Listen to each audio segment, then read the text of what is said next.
여러분 불과 한 달 전 이 장면 기억하시나요? 자칭 아베의 후계자이자 일본 최고의 극우 정치인이라 불리는 다카이치 사나의 총리가 우리 대통령의 숙소까지 직접 찾아와 90도로 고개를 숙였습니다. 함께 드럼을 치며 환하게 웃던 그 모습, 우리 국민들에겐 일본 총리가 웬일이지? 싶은 낯선 장면이었죠. 그런데 얼마 전 세계를 놀라게 한 뉴스가 터졌습니다. 일본 총선에서 다카이치가 이끄는 자민당이 무려 316석, 단독 3분의 2 의석을 쓸어 담으며 압승을 거둔 겁니다. 이제 그녀는 일본 헌법까지 마음대로 주무를 수 있는 무소불위의 권력을 손에 넣었습니다.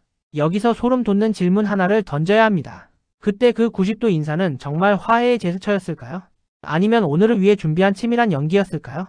오늘 영상에서는 다카이치의 압승이 한반도에 가져올 조용하지만 치명적인 변화를 파헤쳐봅니다. 다카이치가 이재명 대통령 앞에 90도로 숙였던 1월, 사실 일본의 상황은 최악이었습니다. 트럼프 2기 행정부는 일본의 무차별적인 관세 폭탄을 예고했고, 중국은 일본의 대중 반도체 규제에 대응해 핵심 광물 수출을 막으며 일본 경제의 숨통을 조이고 있었죠. 그때 다카이치는 임시총리 수준의 위태로운 위치였습니다. 당내 기반도 약했고 지지율도 불안했습니다. 만약 그때 한국과도 척을 졌다면 일본은 국제사회에서 완전히 고립될 위기였던 겁니다. 결국 그 인사는 굴욕이 아니라 생존을 위한 위장이었습니다. 힘이 없던 시절 다카이치는 한국을 방패로 삼기 위해 가장 낮은 자세를 취했습니다. 적어도 선거 전까지는 말썽을 일으키지 말아야 한다는 철저한 계산이 깔려 있었던 거죠. 하지만 이제 316석이라는 전무후무한 성적표를 받아든 지금 그녀의 눈빛은 달라지고 있습니다. 많은 분들이 걱정하십니다. 이제 일본이 내일이라도 헌법을 바꿔서 전쟁 가능한 국가가 되는 것 아니냐? 결론부터 말씀드리면 그렇게 무식하게 나오지는 않을 겁니다.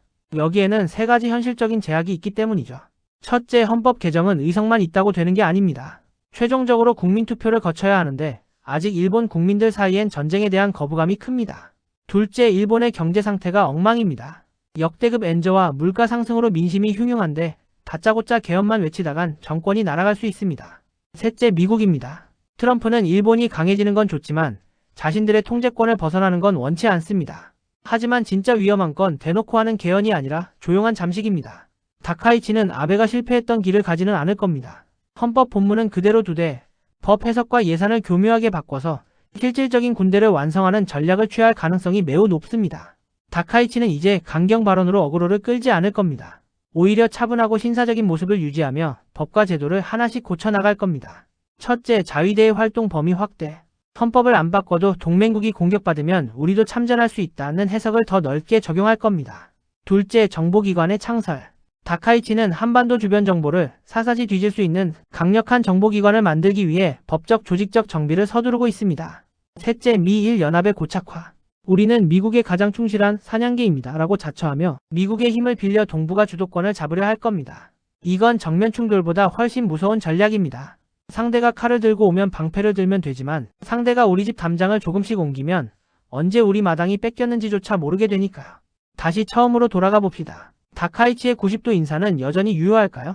아마 당분간은 그럴 겁니다. 그녀는 힘을 가진 지금도 우리에게 웃으며 협력을 말할 겁니다. 왜냐하면 중국을 견제하고 트럼프의 압박을 견뎌내려면 여전히 한국의 협력이 필요하기 때문이죠. 하지만 그 미소 뒤에는 316석이라는 거대한 힘과 개헌이라는 최종 목적지가 숨겨져 있습니다. 일본은 지금 겉으로는 평온해 보이지만 내부적으로는 거대한 변화를 위한 근육을 키우고 있습니다. 우리는 다카이치의 90도 인사에 환호할 것도 그렇다고 선거 결과에 막연한 공포를 느낄 필요도 없습니다.